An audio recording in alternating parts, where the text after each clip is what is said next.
of 2013, I am pleased to introduce Mr. Kyle Hamer.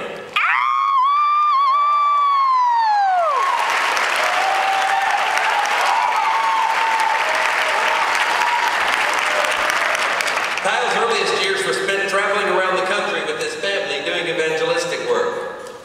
Later, his family settled in Astoria, Oregon. Kyle was heavily involved in church, serving as youth pastor and Sunday school teacher. And in 2002, after completing his Associate of Arts degree at the Clatsop Community College, he planned to attend Northwest University. However, the summer before leaving, he took an internship with a local IT startup company in Oregon. Fast forward nearly 10 years, the internship evolved into a computer consulting career. In 2011, Kyle married a Northwest University alum and moved to the Kirkland area, ready to end his decade-long hiatus from school. Kyle is graduating with a Bachelor of Arts degree in Organizational Communication. While at Northwest University, he was a member of the debate team, enjoyed working with the university's marketing team, and made many lasting friendships. After graduation, Kyle plans on pursuing a Master of Arts in Missional Leadership here at Northwest, growing his businesses, and changing the world. Please welcome Mr. Kyle Hamer.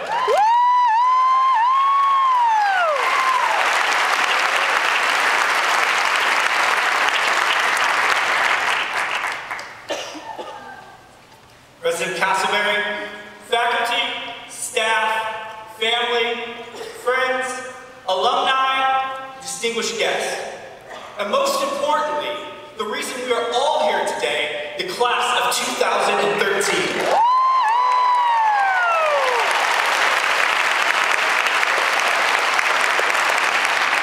I am truly honored this morning, not only to represent my class, but to even be counted among the incredible men and women that comprise it.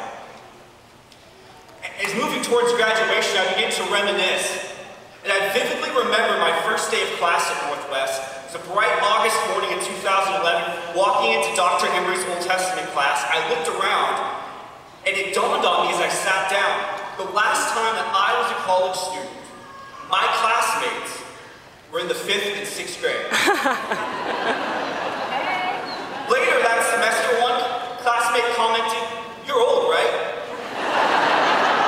25? So close. I'm 30. Oh, you don't look older than 25. Thank you. Do we have any old graduates here today? You're ancient. Congratulations, you're like me. But the benefit of age is that age has its advantages. After a few trips around the block, you gain a deeper understanding and perspective on life, and you notice details that others may miss. And learning to see these patterns, that is what higher education is all about, seeing the big picture and recognizing it. Philosopher Isaiah Berlin said, to understand is to receive patterns. As we perceive these patterns, we see them in the world, we see them in people, we see them even in whole societies. Psychologist Carl Jung called these universal patterns archetypes. And building on Jung's ideas, historians William Strauss and Neil Howe, in their book The Fourth Turning, identified 4 recurring patterns which cycle through American history. They're the prophet, the nomad, the artist, and the hero. In essence, they use these universal patterns of behavior to explain how each generation responds to the crisis which formed them. This raises the question, which one of the 4 types is our generation? These historians think that we are the next hero generation. But have you ever stopped and imagined yourself as a hero? Did you picture yourself as a billionaire genius with flight-capable armor that occasionally saves the world with a few friends? I obviously do. But honestly, take a moment though and imagine the real life heroes that you know. Soldier, a pastor, a police officer, a first responder. Or maybe your hero is a parent, a teacher, or a coach. We admire our personal heroes for their achievements, their qualities, and courage. But what would a whole generation of heroes look like? In 1941, young men and women from around the nation stepped forward to join a movement to save the world from tyranny. After World War II, the 16 million battle-hardened GIs returned home to transform institutions, create infrastructure, advance technology, and rebuild an economy devastated by the Great Depression. They built the prosperous and free country that we enjoy today. They were our nation's last hero generation. Tom Brokaw went so far to even call them the greatest generation any society has ever produced. And although presidents, prime ministers, and generals fill their history books, it was the rank of the unsung hero who actually won the victory.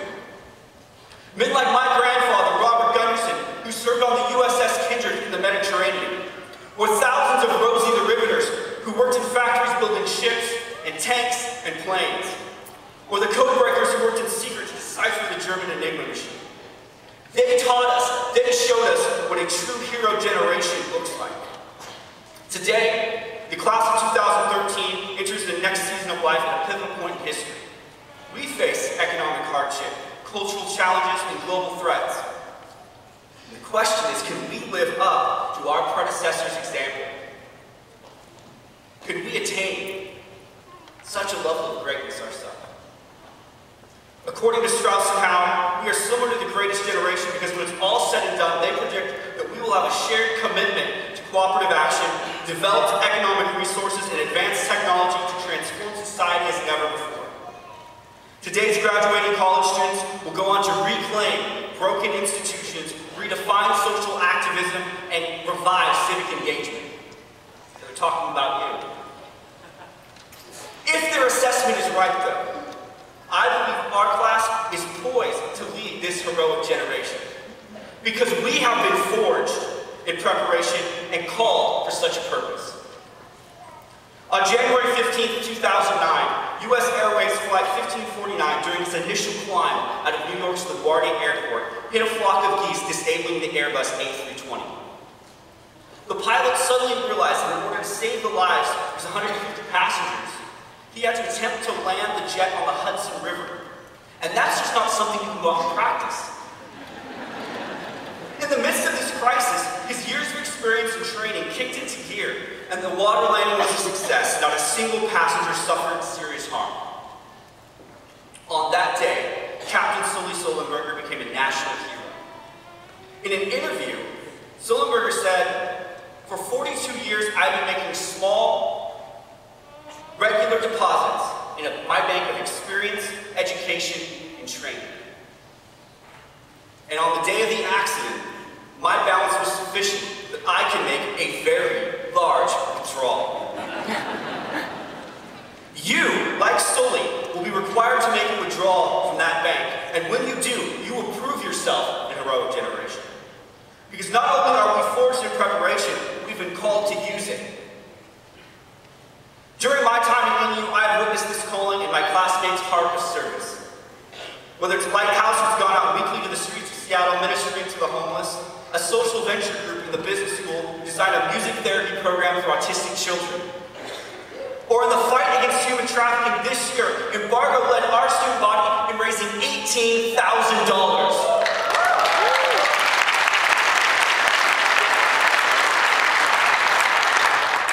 You see, my classmates are moved by results, not recognition, significance, not success, and purpose, and not profit.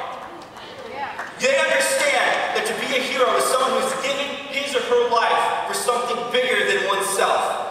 You understand what it means to be called. Come on. In one of his sermons, Dr. Martin Luther King Jr. said, "Jesus gave us a new norm for greatness. If you want to be great, wonderful. But recognize it's He who's the greatest among you that'll be your servant." That is the new definition of greatness. Graduates, soon we will cross the stage and receive our diplomas and scatter to the four winds. If you want to be great,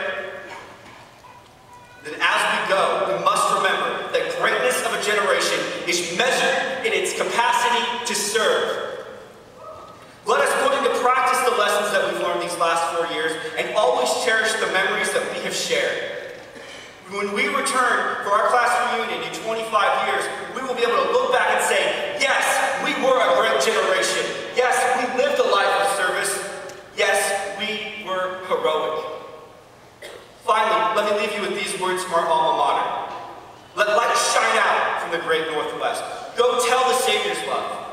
We carry the call to all the world. We bring hope from God above. Lord, bless Northwest